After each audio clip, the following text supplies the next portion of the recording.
Então hoje, num cenário pós-pandemia, então já se completa aí pelo menos quase 4 anos, né, dado ao que aconteceu lá em 2020, a gente passou por um ciclo econômico de, na verdade, muita injeção de dinheiro, diminuindo taxas, incentivando o consumo, né, até para deixar as economias mais ativas e não deixar que parassem, né, durante a pandemia. Então teve realmente muitos incentivos e isso, na verdade, não foi só aqui no Brasil, foi pelo mundo. E as consequências vieram posteriores, né? Sim. Quando a gente fala, por exemplo, de um contexto onde eu fomento o consumo, eu deixo uma base monetária disponível, né? Olhando ali não só os auxílios que tiveram em termos de renda, os incentivos fiscais e até monetários pelos governos aí afora, a gente trouxe um contexto posteriormente de inflação. Por quê? A inflação acontece muito pelo descasamento da oferta e demanda. Então, com a pandemia, tudo parou. As pessoas não estavam consumindo porque não tinha, na verdade, né? Por mais que existia até uma capacidade de renda, existia ali uma poupança, e isso veio acontecer em 2021, 2022, que foi o contexto justamente de uma superinflação. Então a gente saiu de um ciclo que estava trazendo um nível de taxa de juros muito baixo para começar justamente a aumentar os juros para, na verdade, controlar a inflação ou fazer com que ela, na verdade, diminuísse, né? E hoje o que a gente tem sentido é o quê? Passamos pelo que passamos, mas o contexto da economia hoje mundial está trazendo que a inflação, de fato, ela está já em níveis, em patamares mais controlados, mas ainda não totalmente. Eu ainda tenho algumas resiliências. E se a gente for olhar pelo nível... Isso no contexto nacional. ...de juros, na verdade até olhando primeiro o contexto lá fora, porque o nível de juros que a gente tem lá fora, ele já está em patamares mais elevados do que nós tínhamos na pré-pandemia. Ao que imaginar que tínhamos economias com taxa zero, isso não se espera mais no atual contexto. Não só pelo endividamento dos países em si, mas justamente pelo fato de que eu ainda tenho uma inflação resistente. Por essa razão, o nível de juros hoje ele ainda está elevado. Esperamos já trazer um contexto de queda de juros, é o que está acontecendo no Brasil. O Brasil começou esse exercício já antes de boa parte do mundo, até porque tem muita experiência nisso, né, vamos dizer assim, mas a gente ainda tem um olhar de que o que se imaginava que essa queda de juros pudesse já ter acontecido e até para fomentar um nível de economia mais equilibrado, ainda não aconteceu. Você acredita que o Banco Central hoje, o comando do Banco Central consegue manter essas taxas mais baixas, segurarem essas taxas para não elevar a questão inflacional? São muitos fatores, tá? Quando a gente olha para nível Brasil, a gente depende do que acontece lá fora. Sim.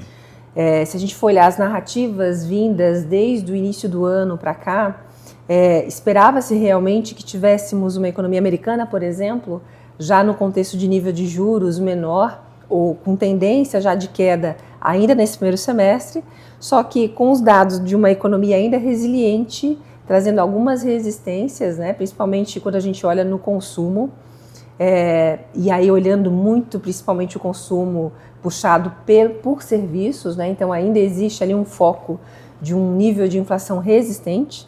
A inflação já está menor? Está, mas não Sim. está no que é considerado como a meta, né? Então, por essa razão, deixa um espaço para uma condução de juros lá fora mais restrito. Então, se espera que talvez aconteça no segundo semestre.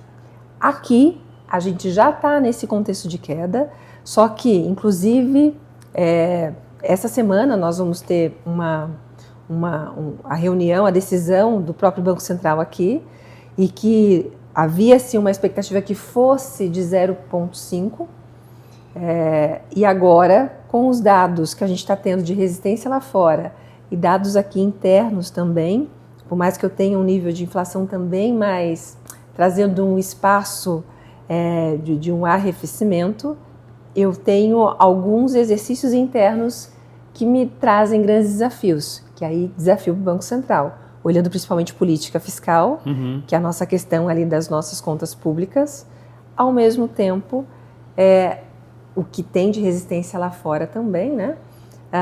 É olhando diretamente um contexto de pleno emprego, ou seja, o Brasil, de uma maneira até que está surpreendendo, ele está trazendo um contexto de emprego, um nível de desemprego menor, até olhando historicamente, ao mesmo tempo também já se sente ali um impacto da renda até mais elevado. E isso tem fomentado diretamente os nossos índices de inflação. E, infelizmente, olhando num contexto agora mais específico e até por conta de uma catástrofe não imaginada e não esperada, e que infelizmente nós tivemos com nossos irmãos aqui do Sul, do Rio Grande do Sul, isso também pode trazer um impacto no contexto inflacionário. Ia ser uma pergunta que eu ia lhe fazer sobre essa questão interna. Mas antes de eu chegar na questão interna, nós temos a questão externa. Sim. Essa questão externa, falando-se dos conflitos em Israel e o Hamas, né, na Palestina, falando-se de já há um longo tempo que vem a Rússia com a Ucrânia, e possivelmente, o Irã já também está se envolvendo, possivelmente temos a China com Taiwan, possivelmente, né? Não dá para prever, mas estão dando o índice disso. É uma possibilidade. É uma grande possibilidade, né? Isso deixa muito fraco o cenário mundial e afeta diretamente países emergentes como o Brasil? Sempre afeta a economia como um todo, né? A economia global como um todo. Até porque envolve agentes que são muito importantes no contexto, na verdade, econômico mundial, principalmente no sentido de abastecimento, né? E quando a gente fala diretamente dos conflitos geopolíticos, é sempre uma necessidade de acompanhamento e cautela. Até porque a gente sabe que, infelizmente, não só pela questão humanitária em si, porque envolve vidas, né? Ceifa ali centenas de milhares, né, de vidas, infelizmente, mas ao mesmo tempo também traz um contexto de um desafio maior a nível mundial, principalmente no sentido de inflação. Veja que a gente começou falando muito da questão macro, olhando tão somente o movimento de juros em si, num contexto hoje onde eu espero uma queda de juros, né? Mas quando a gente vai abrangendo outros fatores no globo e principalmente trazendo a questão geopolítica, os desafios são ainda maiores, né? E sempre, né, olhando não só por uma questão, por exemplo, né, agora de Israel, diretamente falando ali com Hamas e agora até colocando também o Irã na jogada, isso inevitavelmente a gente está falando, né, de países que têm uma importância muito grande hoje em bases energéticas, aí falando do petróleo, e inevitavelmente o petróleo ele tem um impacto inevitável na cadeia produtiva mundial. Então, se eu tenho um contexto de um crescimento econômico menor, inevitavelmente já se imaginava, né, que tivesse aí, o que a OPEP na verdade conduz trazer com que, para se manter o preço, diminuir a oferta de petróleo. Só que com esses contextos